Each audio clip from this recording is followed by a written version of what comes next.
Hello, my darlings, and welcome. This is a modern witch's guide to celebrating Ostara. I wanted to share some of my ideas about how a modern witch might wish to celebrate the spring equinox in a contemporary way. Let's do some magical crafting. I'd like to suggest some ways to celebrate the Ostara season, even if you find it difficult to connect with the holiday or to carve out time in your schedule to do something meaningful. Here are some suggestions on how you may wish to honor the season. Ostara is a celebration of the arrival of spring and the renewal of life. It's typically observed on or around March 20th in the Northern Hemisphere, but you can celebrate the season before and after the actual date. I encourage you to celebrate at a time that works in your schedule and for your lifestyle, and at whatever level of complexity you have the energy for. When decorating your home or sacred space, consider including the hare as a symbol of fertility. The symbolism of rabbits dates back to medieval Europe, when the March hare was considered a symbol of fertility and spring. Unlike other rabbits, the March hare is nocturnal for most of the year, but during mating season in March, it's active during the day. Seeing a March hare was a sure sign of spring. Their association with fertility comes from the fact that the females of the species can conceive a second litter while still pregnant with their first. Ostara symbolizes fertility, rebirth, and renewal. This time of year marks the beginning of the agricultural cycle.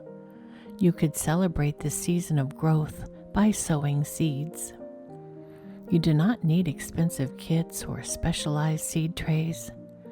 Simple toilet paper tubes cut in half, placed in a tray and filled with soil, make an easy and economical way to start seeds.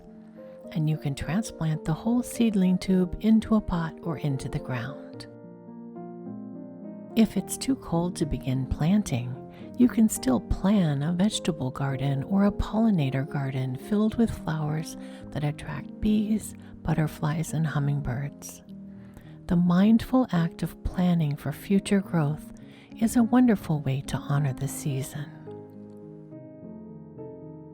An easy project for the Ostara season is to craft wildflower seed bombs, combining soil matrix and wildflower seeds. Once the seed bombs have dried, choose a location that needs some flowers and prepare the soil if possible, but if not, just throw the seed bombs.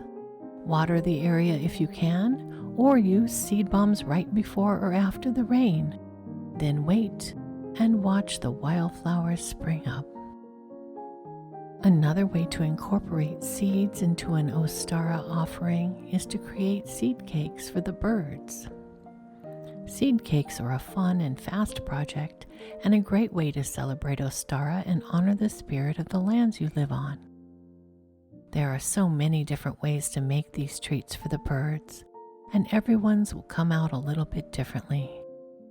However, the birds will appreciate the extra food in the late winter as they prepare for spring and begin courting. To make seed cakes, you can use any combination of seeds, oats, nuts, or dried fruit that you have on hand. Use a binder such as agar-agar, lard, gelatin, or peanut butter to create your cakes. Because they symbolize fertility and new life, eggs are a popular symbol of Ostara. You may wish to celebrate Ostara by making egg-related dishes, such as deviled eggs or quiches. Another way to incorporate eggs into your celebration of the season is to craft an Ostara tree. Fill a vase with small tree branches and decorate the branches with ribbon and decorated wooden egg ornaments.